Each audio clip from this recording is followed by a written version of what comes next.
Kalimera, Kalispera, whatever time you're watching, this is Mappa. Stel's here, Thasso is here. As we go, normally Thasso, how are you, my guy? I'm doing good. I'm doing good. How are you doing? Yes, tired. It's been one of those weeks, but it's okay. It's midweek, it's hump day, Humpty Hump, like Humpty Dumpty. But Pafos didn't fall off the wall and crack. So Die Meister, die Besten, die ganze keep the champions.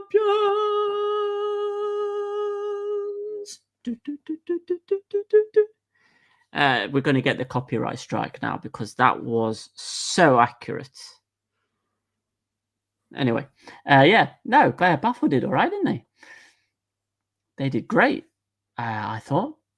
Shall we get into it and leave the awkward pauses? Awkward silences. How many times have you practiced that in the shower? I have not practiced it. I did. Did you? You lie. If I'd practiced it would have sounded a lot better. Michalis there says he's out. All right, see you later, Michalis. See, I did it right at the top because obviously people start piling in slowly as soon as they see the notification that we're live. Yeah. So you do it right at the beginning. That way, it's only going to be in the clip. Well, we only had 7 live at the time. We've gone up to 30. Well, see, I told you. I told you. Only 7 people saw it. Well, maybe your melodic voice brought in more people on 31 now. Hello, 31 people. Don't forget to hit that like button. Don't forget to hit that like button. And also, we have an Instagram and an X, which has been popping off this week, thanks to a certain Omania player that wants out. We've got half of fucking Tel Aviv messaging us every 5 minutes. But anyway, we're going to go into that in just a bit. Yes. First, let's go with the big news, yeah? The big breaking news is that Pafos did not lose against Olympiacos. I want to start off with when the teams were announced, right?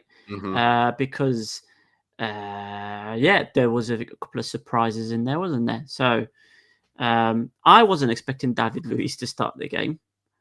And he started with Damata up front as well. Yep.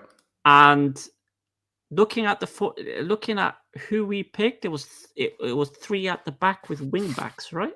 That's right. Yep. Yeah. Yep. Which is a different formation to basically the rest of the season so far for Pafos. So big risks being taken by Carcelo. Well, he usually goes 3 at the back to close out games. Yep. He hasn't had the need to do that though yet this season. And that tactic basically got put in the bin in the 26th minute with who else but Bruno doing what he does best against teams that he used to play for, being an utter clown. Yeah. An absolute clown. Yeah. Oh my God. What a clown. And then to make matters worse for Pafos, in the 32nd minute, they had to make a couple of substitutions. David Luiz got injured, and Orsic came off as well. But I think that was more tactical to try and get somebody at right back, right? Or was Orsic injured as well? No, Orsic was playing. Oh yeah, but he came off. No, you sure? Or did he come? Did he come off for Luiz? Yeah, I think he came on for Luiz. I came on for Luiz. Okay. Yeah, no, Bilea came on for Luiz. Orsic came on for Damata. Oh, Damata came. Oh, yeah. Sorry. Yes. Yeah. So basically, they played 64 minutes without a forward. Yeah, and then they put Lango on and they stuck him at right wing back. Yeah. He's not a right wing back, and he was skinned. He was skinned quite a lot. But I'll tell you what, mate, that was a gutsy performance. It was resolute.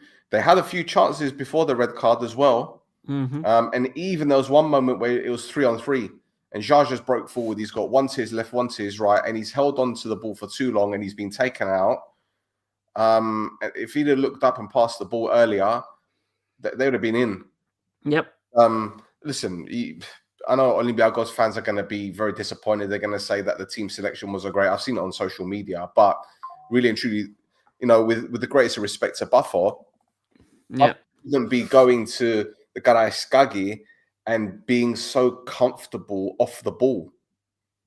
They were so comfortable. Mikhail made that fantastic save in the second half. Yeah. Aside from that, all right, Goldar made a fantastic block. So aside from that, I think Pafos were fairly comfortable, and they were dangerous on the counter. Yep. Which we talked about as well. I don't know if you talked about it, but them basically doing the whole overload as soon as they find an opening, just bomb everybody forward and overload that defense. Great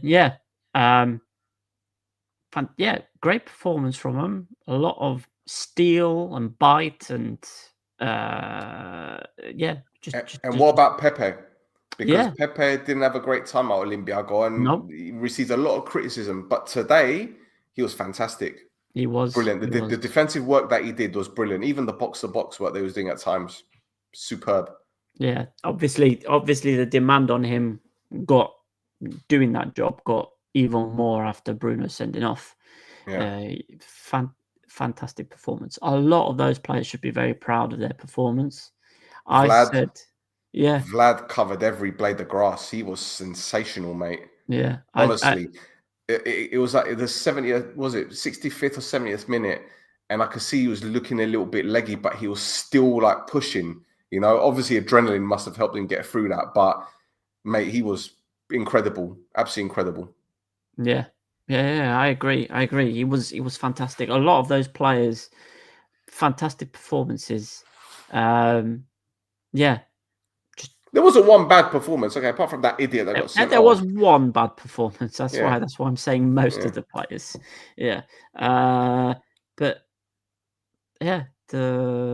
said before the game when I was on one of the Olympiacos podcasts that Pafos, I think, would be very proud of themselves if they got a narrow defeat at the Karaiskagi. So for them to get a draw is fantastic for him. Yeah. Well, and it adds points to the coefficient again. Yeah. Which stepping stones. Exactly. Which would make Cyprus even more massive. Absolutely. Well, there's a comment about Luis's injury, and Carcedo at full time said they don't know the severity, but he doesn't think it's serious. So there you go. Oh, good luck to them. Still excellent work on the Gate 7. Oh, thank you, bro. Appreciate it. To be honest, I was stuttering my words a little bit because when you go on your mates, because I've done Gosta for years, when you go on your mate's podcast, it's not as if that you're trying to impress. It's just that you don't feel comfortable at the beginning because you're not used to being on a pod with them. You're used to just having a conversation over the phone or on WhatsApp.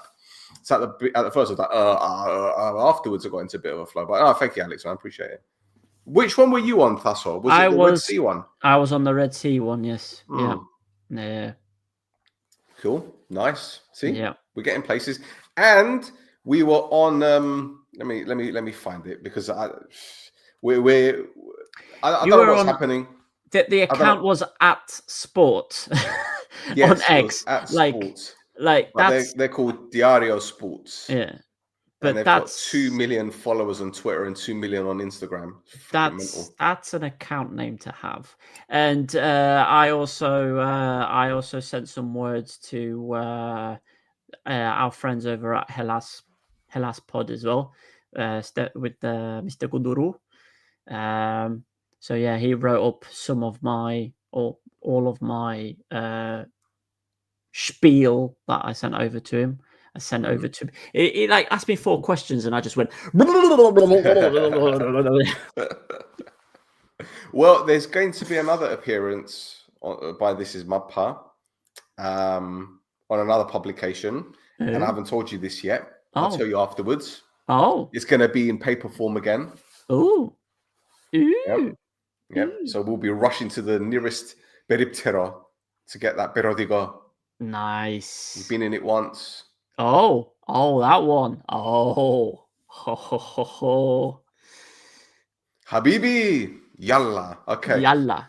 Anyway. Right. Now, obviously, so we did the Pafos, amazing, fantastic. They did great in Greece. Now we've got to go back into the Protathlima. We've got to go into our bread and butter and talk about some games. Okay. Let's begin then, because I've got it in game day order.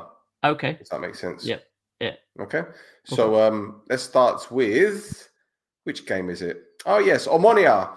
First win of the season, a 3-0 victory over Agrida. Ryan Meyer scoring a contender for goal of the season. We've got about 4 or 5 contenders for goal of the season. Then Haji Giovanni making it 2. Lovely work there from Gitso. Look at that pass though, back stick. And Semedo wrapped it up to make it 3-0. Comfortable win for Omania, bouncing back from the 2-1 defeat at Ethnigor on the opening day. Thasso, piece of piss, wasn't it? Yeah, I mean, very straightforward, wasn't it? There wasn't anything really worrying for Omania. I think the first 10 minutes it looked a bit shaky, but Agridas were really threatening from long range. They weren't trying to get into the box. They were just taking pot shots and they were just flying off. You know, there wasn't anything really in there. But yeah, Ryan Meyer,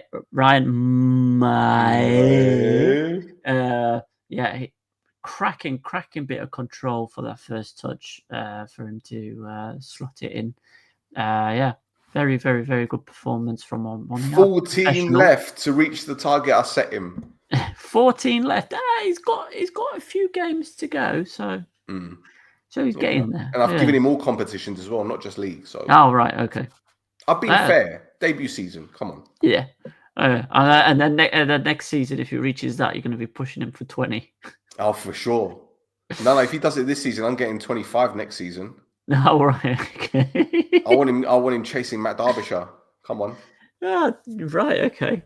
Well, speaking of signings, Omania actually announced one this week, and I mean, in theory, depending on who you believe, he's either been there since beginning of July, or if you actually believe what Transfermarkt put, he's been there since January. And this is Curtis Jr. He's been there longer. He's been there in the academy for God knows how long. Right. At least okay. a year. All right. At least. So he has been in there for a while. It's just that they hadn't announced anything on this Curtis Jr. until 3 days ago when they announced that he's signed for him. Yeah, pro contract, isn't it? Yeah. So this is an 18-year-old Gabon winger. So yeah. And the thing is, he actually plays up front. So I don't know what's going on. I don't know he plays up front. So more forward players for Stepinski to fight for his place. Who? No, he's not ready. He's not ready. Who Henningberg said is willing to fight for his place and is very happy at Omania. Yeah? Well, that's after tonight. That's after tonight's game, which we're going to discuss. We are going to get to it. This is a segue onto the next story. Yes. So at full time after Agrida, Henningberg openly admitted that Loizu wants to leave. And then he went on this absolute rant about going to Israel and the level not being as good as Cyprus. And if a player wants to leave and go to a team at a higher level, we can understand, but we can't understand why he wants to go to that team and yada, yada, yada. And then social media, especially our account, ended up going on utter fire. Loizu hasn't trained since. He was left out of the squad again today. Various news sources say he's on his way out in the next couple of days, but I'm pissing on your parade. So well, I mean that's pretty much it. That's what I was going to mention. Is the reports were actually that he was supposed to go to Israel last Thursday. So when we were recording the pod last, however, Omania being Omania, and the hardball that they seem to like to play every time there's a transfer in or out that involves some kind of cash. They raised the transfer fee they were asking for, so they had to start the negotiations from zero. But yeah, like you said, a lot of places are reported that a deal is supposed to be completed in the next couple of days. So yeah, there you go. Now, there's a rumor that's been circulating for quite a while as well on another route at Omania. So I'll go back to Stepinski, and this is the rumor that he'll be joining AL on loan. Yep. Now, it's a weird one for Stepinski, that one, because if he's looking for first team football, he's going to have to deal with Magris, Forestieri, Ferrier. There's three of them already. That's three of them already. Now, he's not going to get a look in there, is he? Look, Berg said this evening that he's not going anywhere. Okay. And this could go one of two ways. He'll either go to IL, right, which I guess wouldn't be much of a surprise, and fight for his place, or he'll stay at Omania and fight for his place. The fundamental difference is he's not in the Conference League squad. Yeah. So forget European football. Yep. So I'm guessing he'll be used a lot more in the league, especially after European games when Maya's going to be playing. That's the only thing I can think of. Well, I mean, we'll get to it, the other game. Yes. But Fido started. Yes, today. Yes. Instead of Stepinski. Yes. So, I still think he's going to go to Poland, guys. But anyway. Yeah. Anyway. Now, shall we go? I want to just take a moment to just talk about the Agrida's bench for that game. Now, Now, there was a few players on the bench, as they are. It's normal, that they basically have like a whole 11 or 12 players on the bench for every team when they can. However, Agridas had 3 players on the bench that, when you put their names together, it's so. This is the case for Gorbachev. Yes. Castro. Yes. And Benito. Amazing. No, listen, I'm just dictating things here. Nothing for me further to add, lest I get sent to a gulag. No? Oh my God. That's all I'm saying. Oh my God. Yes. What can we do? We do? It's great though. Can you imagine just walk on with this big patch on his fucking foot? Anyway, let's move on. Let's move on to another game. Come on, let's go. Right, next game. Bloody hell. Ended in a 1-1 draw between Anortosi and Ike. Anortosi took the lead from the spots thanks to Milicevic when a handball was awarded, or should I say given against Anortosi. Bit of a harsh one that, but Milicevic didn't miss from the spot. But a little bit of a mistake. Jimmy Suarez assisting Sosa to give Anortosi a share of the points, and Mr. Ketspire 1 point on the board. And I must admit, I think Anortosi were good value for that 1-1 because second half they really did, turn the screw and apply the pressure. But Ike are slipping already. That's all. Yeah. Yep. I mean, we'll see a repeat of that next time we see Ike as well. But yeah, it's basically the way that they're conceding goals is very strange. I'm pretty sure Idiakes it'll be oof. Now, there's a note to be said as well about another incident that happened during the game. Yep. And this is regarding Chaco. Now, I saw it happen. It looked like he jumped over a tackle, but he slipped, and as he slipped, he just smashed his head on an Anortosi player's knee. So freak accident collision. But yeah, he looked like he got knocked out cold. Absolute, like I didn't show it. I wasn't going to do that. No. But it was. Well, you're better than CableNet, because CableNet put it on repeat 3 or 4 times. Yeah. Which was not great. But yeah,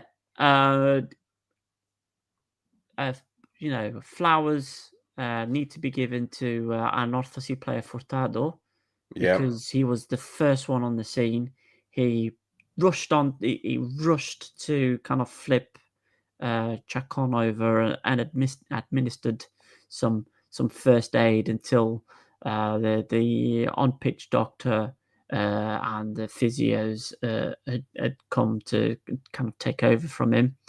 But yeah, there was a stretcher. They had neck braces. It looked real serious when we were watching the game. But yeah, so there has been some good news. So AEK released a statement saying that they did. Chacon went to the hospital straight away. They kept him inside for a day. They ran tests, and luckily the tests were all positive news. So he posted a picture of himself on Insta as well. And there you go, and a picture of him on Instagram doing that. The stereotypical. I'm okay.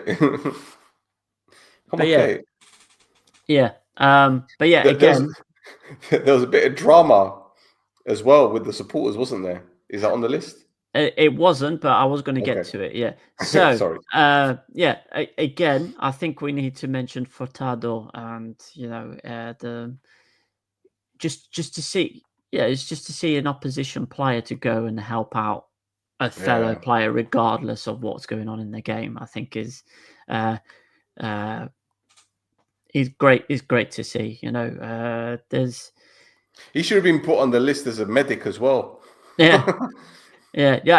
So it happened another time as well, and Valentinos Shelis, he got all kinds of plaudits and awards for that, and I think Furtado's probably going to end up getting the same for his actions there. So that's and it explains why they signed him as well, because not only is he a footballer that can play in the position that they wanted, he's probably got a first aid course, like first aid awareness. Yes. So they don't have to pay for a medic; they just save the salary, so they keep him there. And given their financial circumstances, sorry, George, like makes sense, doesn't it? And there you go, and that is the greatest segue to Vukic is the kit man. Talking, well, I mean, he's better as a kit man than a forward. But anyway, what's Bezos then? When he he's the tea lady. Citizens' advice. He's there chopping the oranges at the end of training. When life gives you lemons.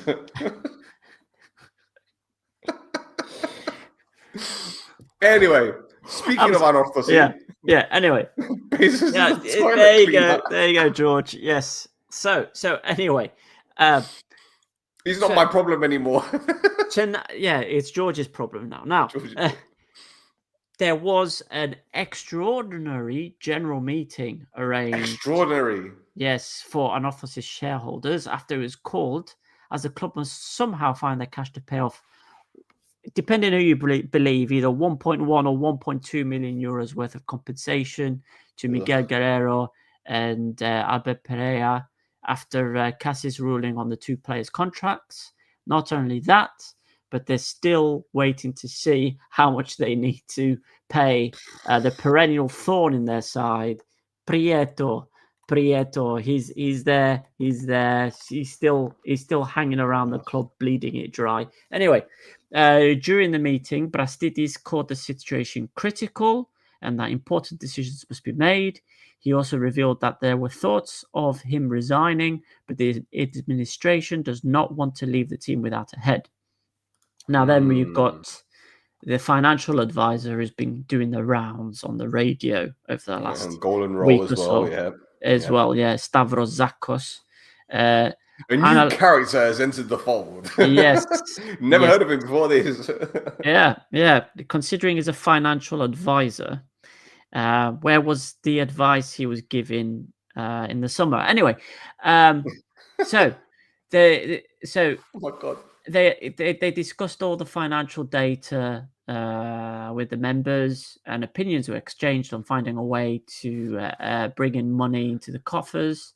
And then a decision was made to once again ask people to put their hands in their pockets to offer a bond of 500 euros per person to raise up to 2 million euros. So they're looking for 4,000 people to come up with 500 euros each. Riallia. Yeah.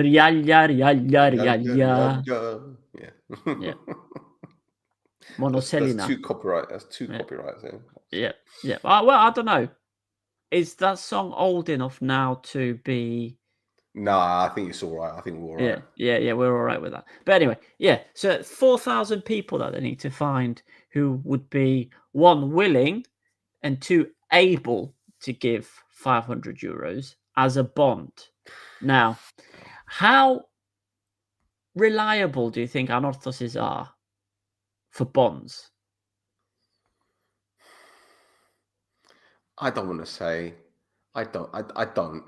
Anyway, but I don't want abuse online. What I will say is, as well, is we know Anortosis fans. If they can, they will do it. What I will add, though, is for me, this situation could have been seen a mile away, because they knew that money would have to be paid to Guerrero and Perea for their contracts. The reason they took it to CAS in the first place was, one, to avoid the embargo, the transfer embargo in the summer, by delaying the decision to give Guerrero and Perea the money that they're actually owed. They delayed the decision. That way, they could actually bring the players in that they wanted to bring in. And two, it was to give them time to raise the money needed. Right?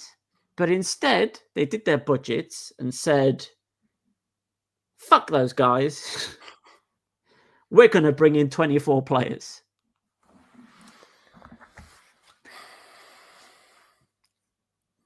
And do you know what makes it even worse, right? You just know that this time next year, there's going to be a big IOU for a whole heap of players. Yep. Whole heap of them. Yep. Granted, they haven't signed them on long-term deals, but you know it's coming, right? Yep. Unless they can find an investor from somewhere, which, again, even if they do, will they be able to push it through, or are there going to be more obstacles? It's just mad. I mean, they fucked it up last time, so big time. Yeah, big time. Listen, I'm pretty sure, George can jump in if he wants to correct me, but I'm pretty sure Anortosis fans weren't expecting much this season based on the financial situation at the club, right? It's like what Buffo said last week. We were talking about Ketspire. He said we brought in Ketspire to save the club, and I thought, what, from relegation? He goes, no, the Somadio. They brought him in to bring some stability. Yeah. That's how desperate they are. Yep. Yeah, it's mad. I don't understand. I don't understand how. Once again, the situation repeats itself despite who's in charge of the club, right? I can only imagine, right? that they probably won't get offers for him, but they won't get offers for him. But what's happened with Haralambos? Because he's not playing. Well, he's not starting. He's not coming off the bench. So that they could have sold him. Instead, they tied him down to they got him on a long-term deal, and then bought 3 players to play in front of him. Like, what's the point?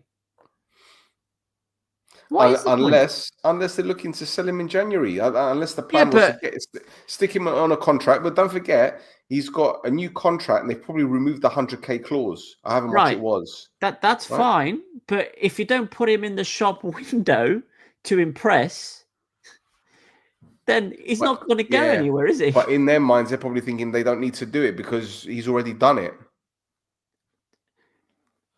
People are going to forget about him. Well, it's another gamble there. It's another gamble.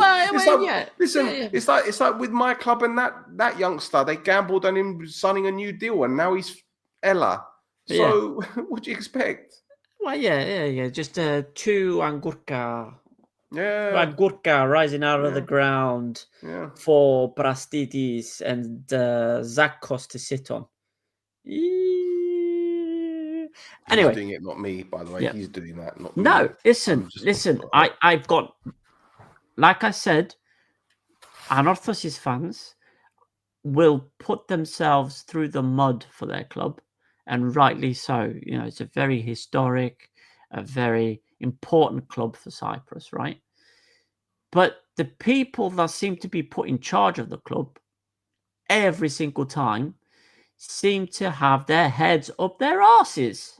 Yeah.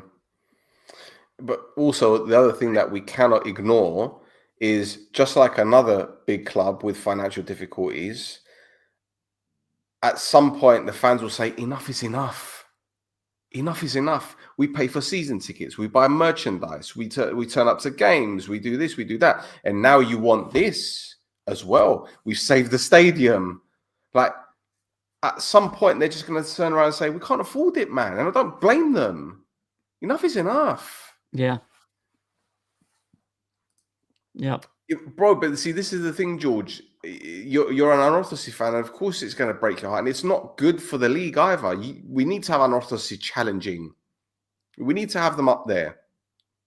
But the problem is, every decision that's being made, well, recently anyway, is all from the heart. That's just how it seems. It's emotional decision-making. That's how it seems to me anyway. There's hardly much logic behind it. And you could dress it up as much as you want by bringing supporters in as members of staff and bringing supporters in as presidents and bringing in club legends to have this whole, as I said last week, this whole romanticism.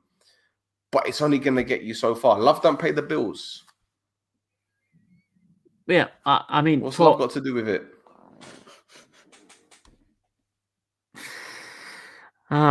Baby, don't hurt me. Don't hurt me no more.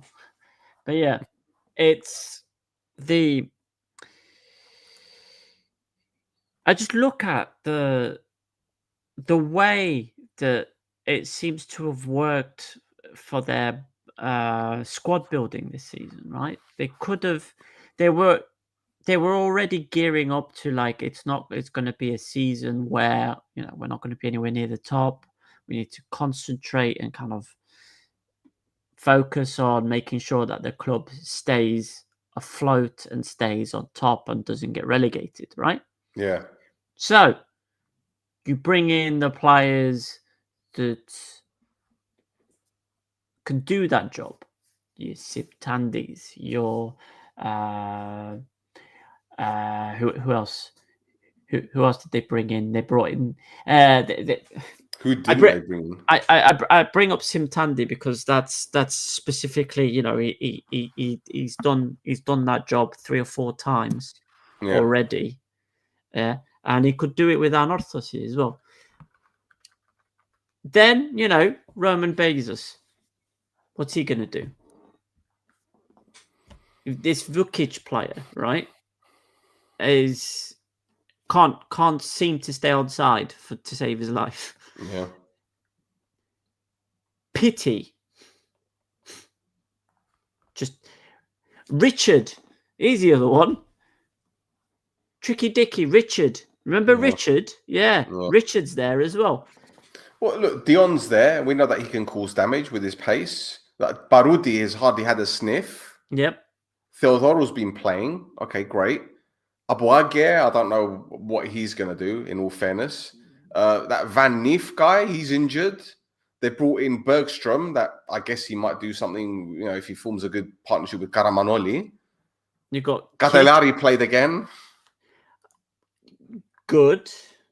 I mean, yeah, at least his leg's not falling off now. So maybe we might see him doing some good. They taped it up. Yeah. Anyway. They did more than tape. But anyway, yeah. So that's Anortosi's situation anyway. That's and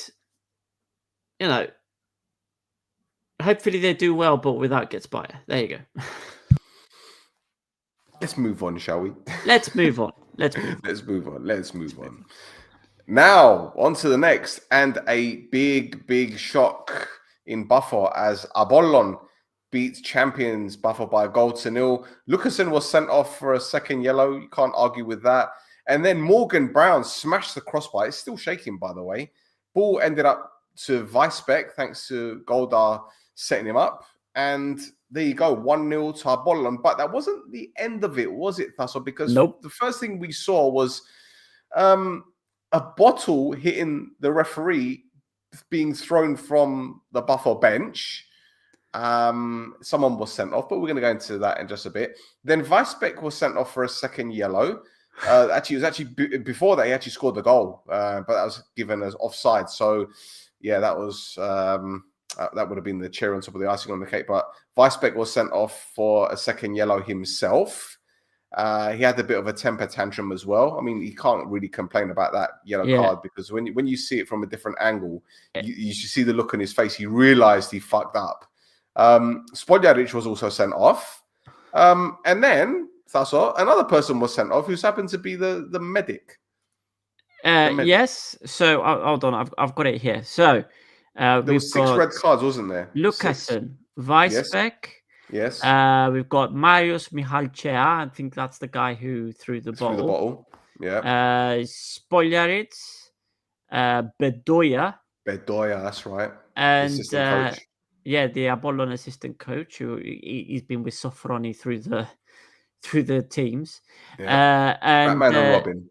Yeah, exactly. Catman and Robin. Catman and I don't know. Ambello Bully.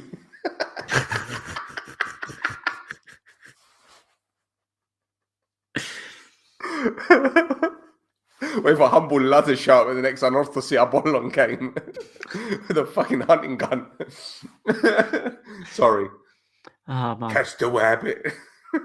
Like Elmer Fudd. Oh my god. He's mixed it up. He's mixed it up. I've lost him. I've lost him in the references. Right, yeah. So and then we've got Pafos, physio, paramedic, Mohamed Madber as well. And then there was also yellow cards for 6 other people. Now, from the 80th minute, the 80th minute, you had the red card for the bottle. You had Weisbeck getting sent off. Spoljaric getting both his cards. God. You had Bedoya and Madber getting sent off, right? It was absolutely insane. Like the referee, like George was saying that the referee for their game was shocking. The referee had no control over this game whatsoever. Because Abolon, the tactic from Abolon was get in Pafos' face, get him angry, get just dark arts, and it worked. It worked. Pafos do not like it up them. No, they don't. And it's been proven time and again. The results that Abwell have had against them. and Omania as well when they've had the good results against them, is because they've got in their face, gone played dirty and got a result. And Abolon did the same thing. And it's not a negative thing to say. It's a tactic. It worked. Yeah. But the referee had no control of the game whatsoever. And with the Pafos players chasing the game and getting extra frustrated, including David Luiz at one point, I saw him. David Luiz gets the ball and pulls a player down. And the referee blows for a free kick. And David Luiz just picks up the ball and just goes, fuck. And just throws it and just starts going off on one. And he gets the yellow card from the ref for that. It's the referee had no control of the game whatsoever. And it devolved into a farce after the 80th minute. Yeah. Well, I'll tell you what, last week we were talking about Abolon and how with Sofroni, we don't see the pressing, we don't see the aggression. It was a completely different Abolon the other day. And I'm sure we're going to talk about it in just a moment, but there was a certain someone in the stands that was watching this, and even he asked the players, where was this against Grassava? Yeah. Yep. Exactly. Now, for me, it looks like one player in particular made a difference. Because in the other games, he didn't start the game, did he? Mr. Morgan Brown. Mm-hmm. You see. Anyway, one thing as well that I want to say is that I don't know what Bruno Gaspar is giving Abolon a left back that Shikis isn't. But yeah, he got hauled up again. Right back. Oh, right back. Sorry, yeah. But yeah, he got hauled off and replaced by Shikis midway through the second half because of obviously the Pafos overload. It was getting completely done. Yeah. It was getting completely done by that. So Shikis came off the bench, and then I think in the 80th minute, somebody else came off the bench as well. Do you know who it was? Well, Spogliaric started, didn't he? No, Spogliaric didn't start. He came off. He came off for Morgan Brown, but Shikis came off the bench. Do you know who else came off the bench? So we had it. We had it at the weekend. Yes, they both were on the pitch. We had it. Yeah.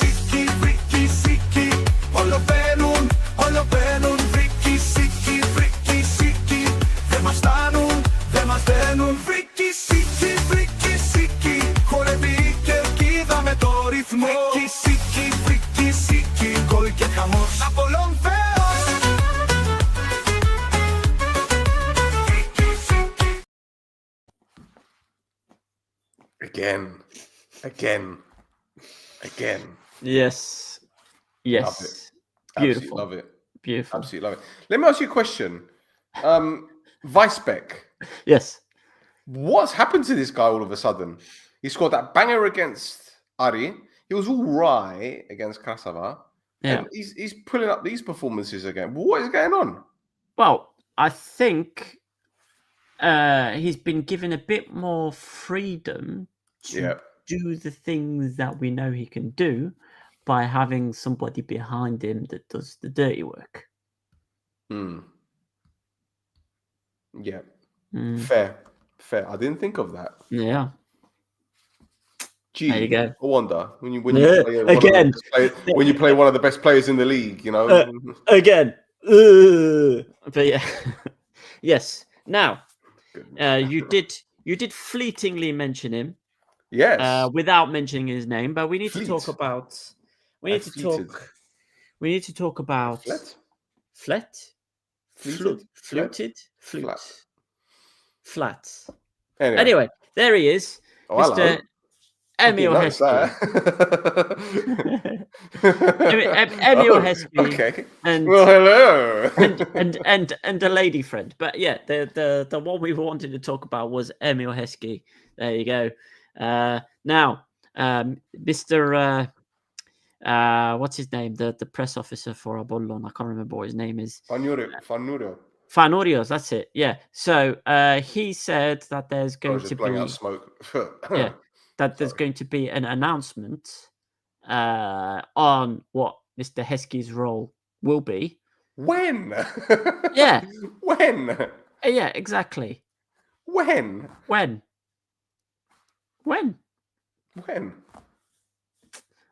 Also, when are they going to announce Alex Oxlade-Chamberlain? Because he doesn't have a contract no more. When are these things going to be announced? But yeah, so yeah, Emil Heskey. Oh God, there's some names that are coming up this year that I never thought I'd be talking about. What? David Luiz, Emil Heskey, or Chua. It's like we got 3 generations here. Yeah, I'm just 3 decades of footballers. I'm just waiting for Rafa Benitez to show up. Oh, flipping hell. Flipping hell. Oh God. Yes. So quantum leap. Got a fucking time machine. Oh my God. Yeah. It's like you hear about this secret, I would say warehouse or whatever it's called in the South Pole, you know, where apparently all the aliens are. And like Cyprus has got the only time machine. Yeah, Berg, Tramezzani. Stanley Matthews is going to get announced for Nea Salamina. Gorbachev. Mortno's mum with fucking 2 unlimited. Like, honestly, what is going on? Oh God, 2025 ain't real. That's what's going on. It not in Cyprus. Like, think about it. It's a hot pot. It's a hot pot made of various generations. Somebody's got the Dombula and just gone.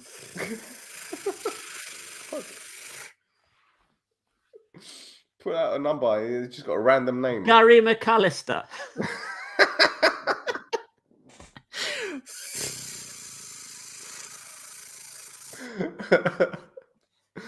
Pablo Zabaleta. What? That's what I'm expecting now. Derek Mountfield.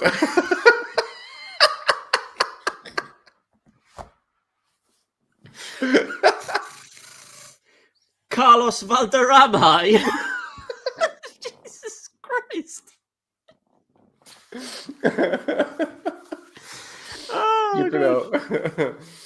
Oh dear. Right. Anyway, we should. You did mention Paolo Tramezzani there for a second. It's not too late for Pushkas to change his fucking nationality again.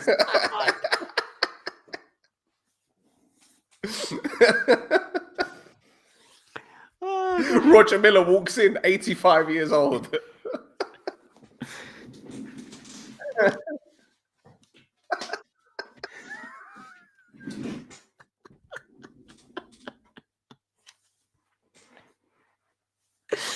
Oh dear. Oh, we've lost all our viewers. No, we've gone up to 399. We had 370 earlier. We got 399. Oh dear. Oh. Right, for those of you watching, which random footballer would you like to see in the Protathlima? It could be anyone, past and present. Don't give me Zidane. I want random names. Yeah. Just a bit random ones. Yeah, exactly. A bit like Barclays, man. Yeah, I want real random ones. Like I want Steed Malbranc. Yeah. Andoni Zubizarreta. Oh God. Ruben Sosa. Oh. Come on. Claudio Caniggia.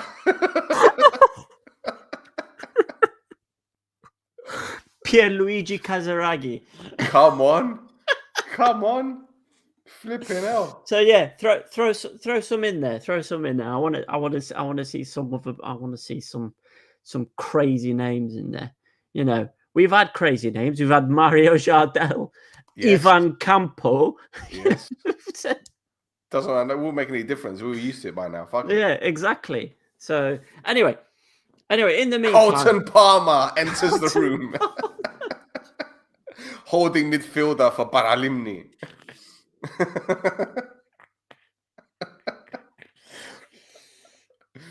Kobe Jones, right wing. Hassan Kashlul, if you can remember his name. Tony Yeboah. Come on. Yes. Come on. Come on. Oh, dear. Flipping hell. Right. This anyway, must be a short show. Nothing else happened. Come on. We've got. Let's go. We've got another game. We've got games. Yes, we do have another game. Yeah. We do have another one. Oh. Yep. Right. Oh, yes, it's you. It's Abwell beating Paralimni by 2-0. Sodiriu giving him the header. Staphylidis with his 3rd assist of the season. And then Maioli, the guy who I said a couple of years ago was pretty decent, made it 2-0. Comfortable win. So apart from one goal that was disallowed for Paralimni, but overall, straightforward victory. And you guys are going about your business pretty quietly, aren't you? Naughty. I'd calm down. 2 wins and a loss. It's become the same as Omania. Yeah, but the games we've played are Grassava, Pafos. Wait, Grassava up the top 6, and mate. Yeah, but Grassava, Pafos, and Paralimni. Let's calm it down a little bit. There's not much to learn in a game against Paralimni. There's not much to learn about the capabilities of the team. The one thing that I did learn, I learned 2 things. Okay. So the first thing is defensive set pieces are going to be a problem. We need to sort that out. The second thing is let's not play what's his name, Tamas. Let's not play him on the wings, right? Because very good at passing the ball, very good vision and everything else. But crossing, especially in that first half, was absolute dross. I counted 6 crosses. 0 of them were met by an Abwell player. That's a 0% cross completion that he had there. But anyway, yeah. One thing that happened for Paralimni is specifically for those from Tanzania is your guy Balua came off the bench. And one more thing is that Damir Kanadi got himself another yellow card because of course he did. Yeah. Yep. Now. But apparently he was taken away ill. Apparently he went to hospital. Apparently. Yeah. So yeah. I think he had an issue last season as well, where he took ill. It looks like he's done it. It's happened again. Yeah. Question from Alex. Guys, which Cypriot team has the 2nd most followers on Instagram after Buffer? One guess. I know this answer. I know this one. You should know this as well. Is it Aris? No. They play in the same city. Well, it's AL, sorry, with Ochoa. No. Grassava then. Yeah. Grassava. Yep. Although you did say IL, I haven't checked since Ochoa joined. Maybe. To be fair, let's have a look. IL, 28,000. Is that it? Yep. Mexican got 100k. Mexican people don't care about Ochoa then. Well, he hasn't played yet. Yeah. He hasn't played yet. So let's see. Yes, I don't understand how they can have so many. No, so yeah. So I'll go into it quickly. Yevgeny Savin was a professional footballer previously, and when he retired, he became basically a YouTuber, posting videos about football and explaining how things work in the Russian language. So he built up quite a large following. And then he created Grassava originally in Russia, and basically a bit like #FC. Yeah. They built up a large following. Now, Savin was very like when the invasion to the Ukraine invasion in Ukraine happened. Savin was very critical about the invasion happening, and that basically got him blacklisted in Russia. So Grassava were refused. Yeah, Grassava were refused a license to participate in the Russian leagues. And Savin was basically told, "Don't come back to Russia because something's going to end up happening to you." So he tried. Well, there's a lot of people that don't get on with the government in Russia and have a lot of money that seem to fall out of windows for some reason. Anyway, so Savin picked up the team, the branding and everything else, and looked at a couple of places where he could take them, and he chose Cyprus in particular, and any Ipsona.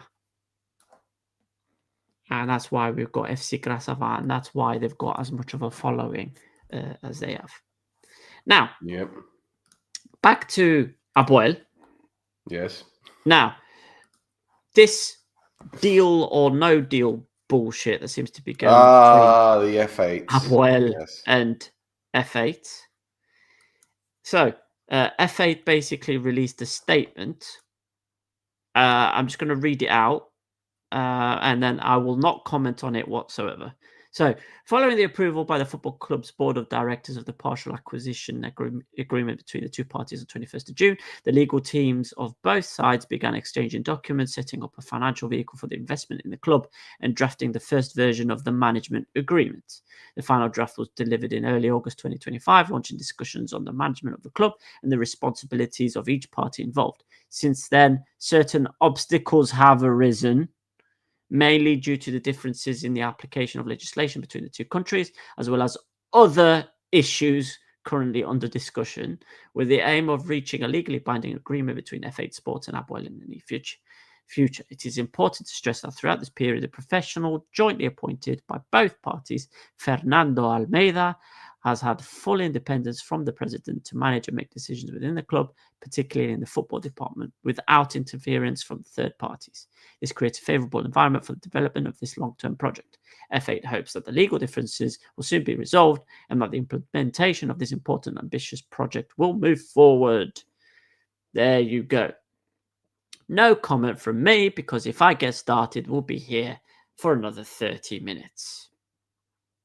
What I will say, in particular, is as well as other issues currently under discussion. Other issues which weren't there previously. For instance, fucking off Petridis. He wants to keep anyway. No, I'm that's me. I'm done. I'm done discussing that. Let's move on, unless you've got something to add. Listen, we always knew there was something a little bit psarui, fishy. Yeah. Okay, but it's just a roadblock. However, I'm pretty certain that this time next year, it'll be a different song, it'll be a different tune. I really hope so. I hope it's a jolly tune. I don't. Well, I know you don't, but I hope it's a jolly tune. Anyway, I don't.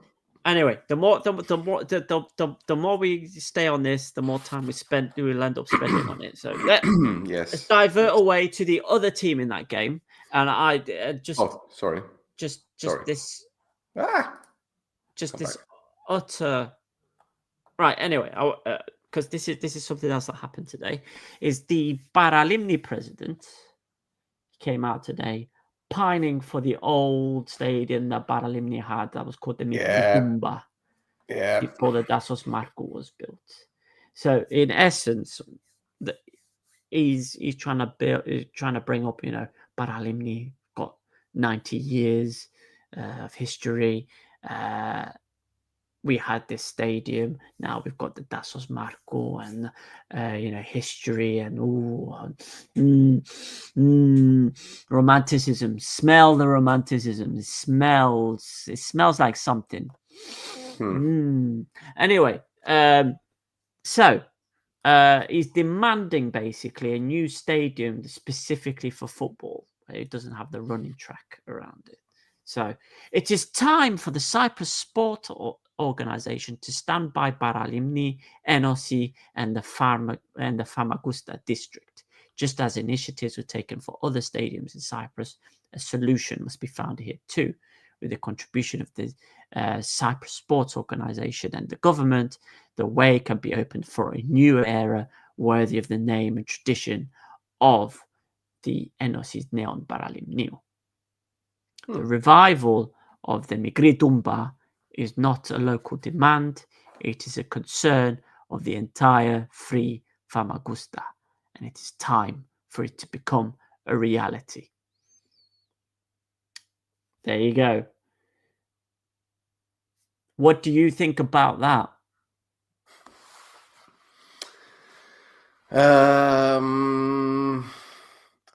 I think there's a lot of hot air. I think there's a lot of hot air as well. And no amount of, again, the whole passion, beating your chest, talking about history, talking about the past is going to change anything. It all boils down to the money. Yeah. If it's what's the word, feasible, they'll fix something. They'll sort it out. If it isn't financially feasible, they won't. Exactly. That's the build. And see, this is the thing. We could talk about Goa. We could talk about the CFA. We could talk about the municipality. We could talk about the Muhtari, whoever. But the fact remains, as a certain group of people say, parayok. Yeah. No money, no honey. Now, the Katakopia Epistrophi Stadium was built for first division matches, and it was supposed to be this thing for Doxa. It was going to set them up to go and do what they did. The year that they moved into it, they got relegated. So it's coming down a little. It's just calming down a little bit. Yeah. Yeah. And listen, we can talk about, Buffer, for example, who perhaps prior to the success didn't have the amount of supporters that Paralimni do. Okay. But when you have success, then you're going to get more supporters. And no disrespect, when you're a yo-yo club, you think you should be pretty happy with what you've got. Well, I'm just saying. Yeah, I wouldn't say that necessarily, but to demand a new stadium because you're the best representative of a free Famagusta. I mean, they're asking for trouble from Anortosi and Nelsa Labina.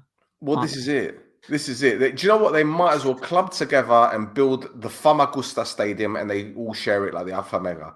And if you're not from Famagusta, you can't use it. So any team from Famagusta can use that stadium. Yeah, let's do that.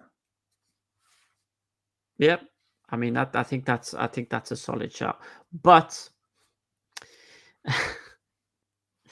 oh god, I forgot what I was going to say. Now I had a but there, and I had a really good point, and it's gone. Never mind. Plug. Hey, but yeah, no. Paralimni, basically, this statement is going to cause an issue with their clubhouse again, isn't it? Yeah. Oh yeah. You want wood? Do you want wood? Do you want wood? Well. Now, anyway, there's still 3 games to do. So, should we do it? Let's go. Let's rock. Yep. Let's rock. So, bit of a cracker at the Alfa Mega Arena where Ethnigo went a goal up through Breno against AL. Lovely, well-worked goal, man. I mean, look at this. I was saying, back-heel it. And he did, and he put it bottom corner. Ethnigol then made it 2-0 through Lomate. He likes to get on the end of corners, doesn't he? He's quite decent at that, isn't he? But, yeah, that made it 2-0. But then all of a sudden, AL woke up. They pulled one back through Luther Singh. The goalkeeper should have done much, much better there. But anyway, okay, fine. And then the 97th minute, Leo Natel. Remember him? Bosh, volley. Bottom corner. That's a point for AL, a point which I'm pretty certain. Listen, I watched that game. I think they deserved it. They were probing the second half. Ethnigol kind of took the foot off the gas. But at full time, I don't know if you were going to mention this, Tasso, but Tramezzani made some comments. He did, yes, because basically a reporter asked him about why he'd gone and celebrated so forcefully with the fans after that equalizing goal went in. And his response is his response. How would you describe his response? Well, yeah, I mean, he corrected the journalist at first because he said that he was celebrating towards his family who were watching, right? And then he crashed out. That's what the youngsters say. He crashed out, didn't he? You're making trouble. People were trying to make trouble. And the poor Levendi was sat there going, okay. It was like one of those, the moments that we had with the Cisco Munoz one. Yeah. It was a similar kind of thing. Not to that extent, but it was very similar. We almost had a repeat. Don't worry. I think if he gets another question like that, we will get that. Yeah. We will get that. Right. But yeah, so what do you make of the game? Entertaining game. AL, for better or worse, they seem to be putting on entertaining games. But yeah, defensively, especially for that, for Lomote's goal, where was anybody? Where was they? Like if you watch that goal back, Lomote doesn't even need to jump to head of the ball. He's just stood there, and there's no one around him. And they're all the ball goes in, and they're all just looking at each other, yelling. There's just somebody. It's this zonal. I can't do zonal marking, man. Do not do zonal marking. It doesn't work. Man mark. Pick your man. Stay on him. Zonal marking doesn't work. But anyway, yeah. Don't say that because you're going to get the zonal marking experts gunning for you, right? They're going to show you diagrams and give you examples. Okay, we're old school, Tasso. We're old school. Okay, they can give me all the examples they want. If you don't follow the man's run, he's not going to go in your zone. You're going to leave him alone, and he's going to have a free shot at goal. It's simple. It's very simple. Here's a question from GK. I don't know who John Abrucci is. Neither do I. I didn't watch Prison Break, sorry. But it was massive in Cyprus. I remember my cousin used to watch it religiously. Yeah. There's a question there. Well, listen. I don't have the answer to that question, but there is an Egyptian fella that's involved at the club, so he might be able to pull some strings somewhere. I'm just saying. Okay, this is Yeah, I mean, you say that, but his son is also playing for another team in the area. So anyway, yeah, I didn't say anything. I didn't say anything. I'm spraying deodorant. All right, okay. So anyway, bit of news on this game in particular. Yes. So we go to Martin Butatinov. Yes. So, follow the announcement of his retirement, former Aachen goalkeeper and Berger legend Martin Bogatinov there he is. Has been commemorated by the Players' Union for his 10 years of service with Aachen. They also gave out a little plug and we're going to do it now as well. We're going to mention it for his sportswear store in Dasagi, Absolute Team Sport Cyprus. And he's also now the general manager for the team for Aachen. So, yeah. Nice.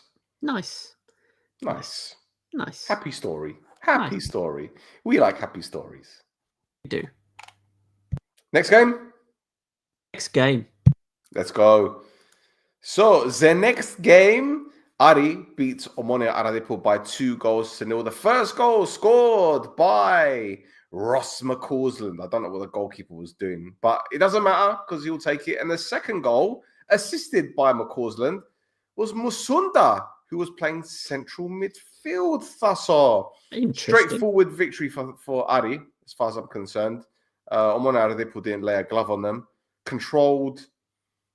Listen, 3 wins out of 3, top of the league. Yep. Can't say any more or less, really, I guess. Yep, standard.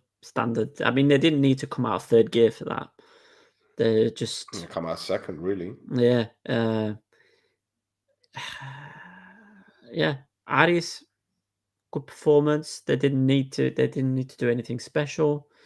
But yeah, Efage came on as well, which means your mate over at Rangers. Kai, yeah, he will love that. Kai will like that as well because he keeps begging for Efage to be released. There he is. He's been released. Free him. Yeah. So he's been released into the wild. He's been coming off the bench. Another one who's been coming off the bench for them over the last couple of games as well is Matisic, who he was linked with a move to Poland, wasn't he? He was linked with a move to Poland because he wasn't getting many first team opportunities. Yeah. So obviously now he's getting a few more opportunities. So in theory, we should be seeing him kick on now. Since he's getting we're seeing him playing centre midfield, like say with Musunda, because they haven't got any midfielders. Yep. They haven't got any midfielders. Everyone's either injured or going out on loan, which is weird for me. Yep. But anyway. Yep. There's still 13 days left of the window, that's all. You never know. There is. That's why I haven't sent you the spreadsheet yet. There you go.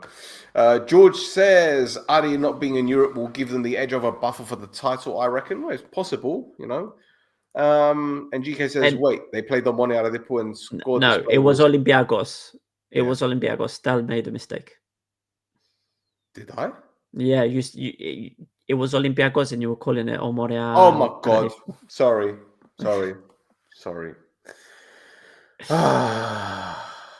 Well, Olympiacos didn't lay a glove on them. Yeah.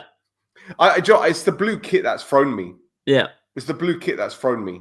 But yeah, you're right. It is Olympiacos. Let me take it back. They beat Olympiacos. What was the Olympiacos goalkeeper doing? I don't know. Olympiacos wearing a blue kit because that's their away kit, and I got it wrong. So yeah, sorry, GK. See, even the greats make mistakes. There you go. You saw the goals again as well. Fuck. God. I'm tired. I had a problem with an egg earlier. Just a long story. Anyway. I had a problem with an egg. No, don't apologize, GK. It's fine. It's my mistake. I should be apologizing. Okay. Listen, I was making boiled eggs and one fell from the fridge because I got on my fridge door. I've got 6. And I went to take 2 out at the same time, and one slipped out my hand and landed on my foot. That's why we were late going live, because I was cleaning up fucking egg. Joe, how difficult it is to clean egg. Like, have you ever had eggs thrown at your window? No. You've never had your car egged? No. Well, I guess it must be only a London thing between mates, you know, because we were egging each other's cars when we were kids. And it's difficult to get egg. And the moment that egg smashed on my foot, I was worried about the stain that an egg would leave. And this is why we're late, because I was cleaning up egg shit. Not egg shit, but you know what I'm talking about. So there you go. Excellent. Now, excellent. Exclusive. Next game. Next game. Come on. The final game of match week No, it wasn't. It was a final game of match week 3, wasn't it? Yeah. Grassava beat Omania. They put by 2-0. Budnik gave them the lead, and then Trujic making it 2 from the spots. Another win for Grassava. It's 2 wins out of 3. Our friend Mr. Yanevsky seems to be getting a lovely little tune from them. Yep. A Russian folk tune. Sprinkled in with some Eastern Europeans and South Americans, and Tetris.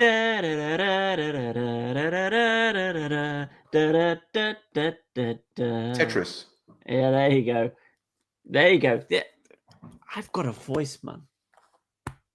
Anyway. An accident in the kitchen. Yes. So you could say that Yanevsky has got all the blocks in place. Yes. To clear the table. Yes. Anyway, he's got a big squad, so he's not putting all of his eggs in one basket. Saved it. Carry on. Carry on. Well, I can't carry on. You've got to put the next game on. Because there's nothing really else to talk about this, was it? Honestly, there was nothing else. Literally nothing else. Yalla, let's go to the game. Now, this game was rearranged. It was meant to be the first game of the season, but it was postponed because of European commitments. And Omania beats AEK by a 0-0. And Karol Eiting, bosh, 30-odd yards, take that. But again, Pafos, a defensive mistake by AEK, just like the game against Anortosi. Not as bad, but Mr. Suarez again. Yeah. I don't think he'll be playing the next game. Do you? No, listen. I don't think you watched the whole of this game, did you? I did not. I was watching another game that was happening at the same time. Well, I'll give you my honest opinion.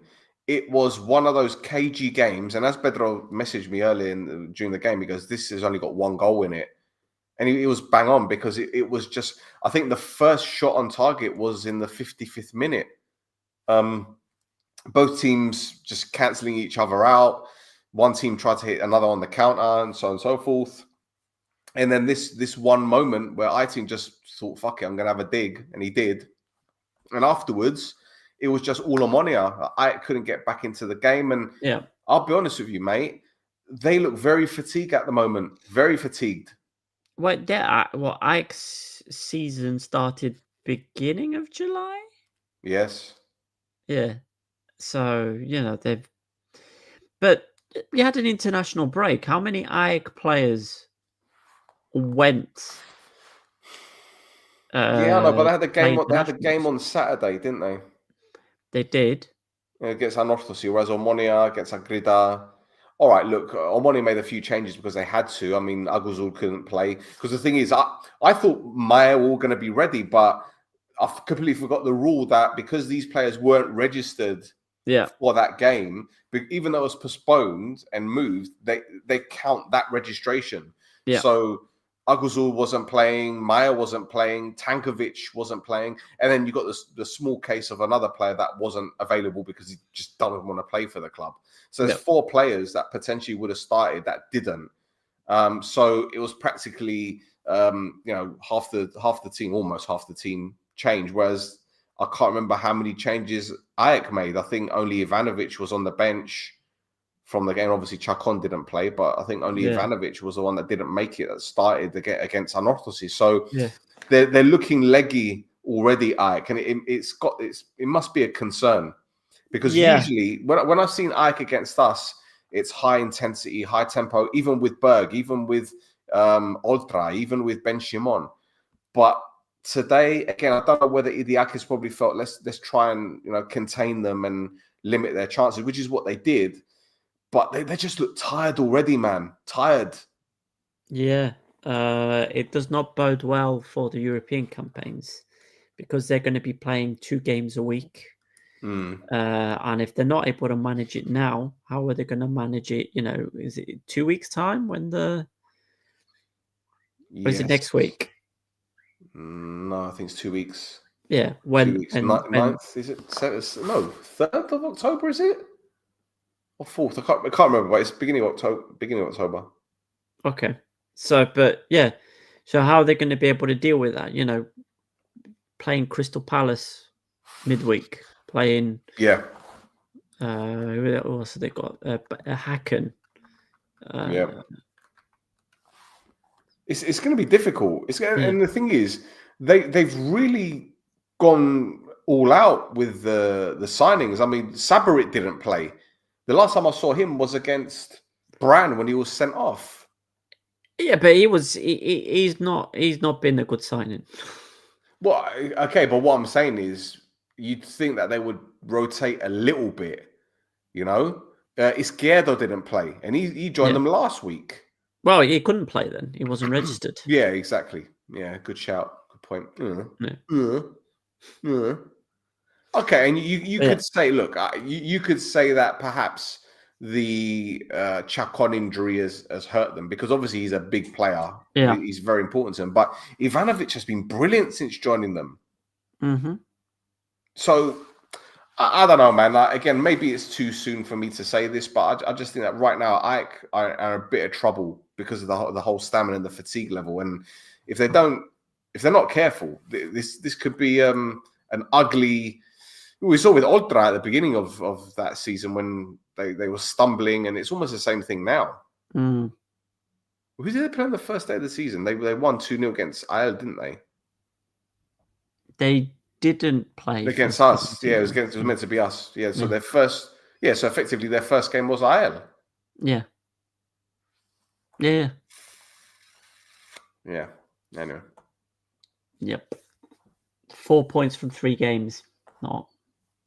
Yeah, it's not looking good, Brev. It's not title winning form, is it? But no. There's still only 2/3 games of the of this season right now. But AEK will have an injury crisis the way they're being managed. Do you know what? I can't disagree with that for now, man.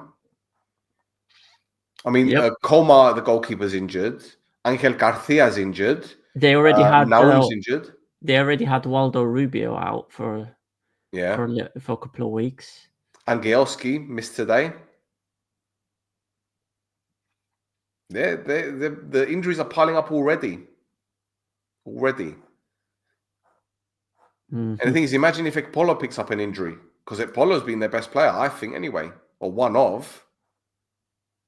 Imagine if he picks up an injury. Who's going to play? Ioannou? Miramon?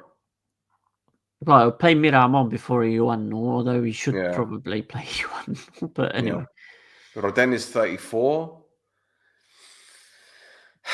I don't know, man. They still got Bajic to come in as well.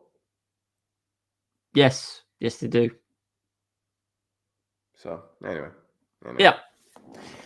Anyway, with that is that's the Protathlima done for this week. Yeah, we're done. Done. No Vrionidi, because obviously, as you mentioned earlier, international week. So yes, next week is going to be a bumper bit of Vrionidis. Oh yes.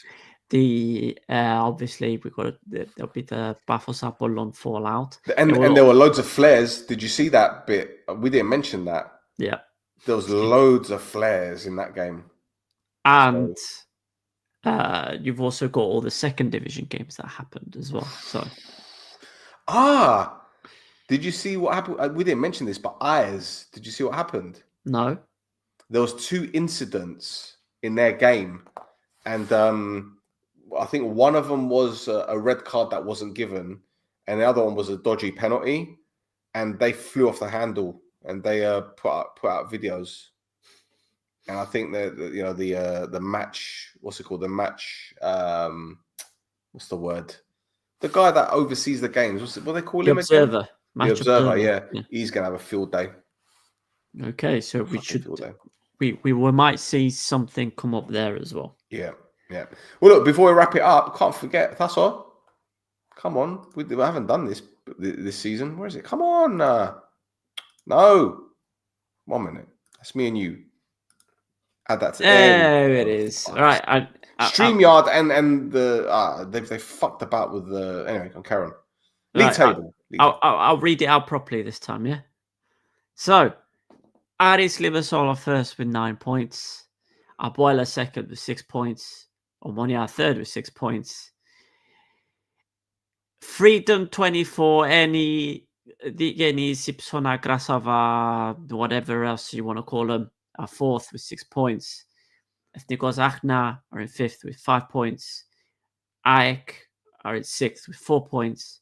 Agridas are in seventh with 4 points. AEL are in eighth with 4 points. Abolon are in ninth with 3 points. Olympiacos are in 10th with 3 points. Pafos are in 11th with 3 points. Anortosi is in 12th with 2 points. Omania in 13th with 1 point. And Paralimni are propping up the table with 0 points from two games. And I'll be honest with you, I think that bottom two is going to stay the same. It's looking increasingly likely, isn't it? Yeah. Yeah. I think Agrida are going to slip in there as well. Yeah, so far, I mean, they got a win against Paralimni. Or it was a win against Paralimni. Who was the draw against? They drew. Shit. Who did they draw against? Who did they play first game? Was it? Omania Radipo, wasn't it? Radipo, yeah. So they're picking up points against the teams around them now. Omania Radipo and Paralimni haven't scored yet. It's a bit more worrying for Omania Radipo because that's no goals in 3 games. Yep. Paralimni are basically going to be at no goals in 3 games as well because their game in hand is against Pafos. Yeah. So, yeah. It's not looking, honestly, it's not looking good at all for them. It really isn't. If you're not scoring goals, you ain't going to fucking stay up as far as I'm concerned. It's obvious. And we're talking about this in September. Yeah. So. Yeah. I mean, if you look at the other teams, okay, Ari have got 6 goals. Abo 4. Omania got 5. Ipsona, okay, Grassava got 6. Then you keep going down the table, and Agrida, I've got 1. Agrida, I've got 1 goal. Mm-hmm. Okay, forget Buffalo because they're gonna. Anortosi got 2. But you could see them getting goals from other players. You know, you could see it happening. They're not going to rely on Vukic all fucking season, no chance. But those 2 teams at the bottom, and you know what's going to happen. Either CHAAAAAAAAMPIONNNNNNNNNSSSS or Canada are going to get the chop. You can see it happening. You can see it happening. So, yeah. Let's see. I don't know. Yes. Yeah. Anyway, that's it. That is it. We're done.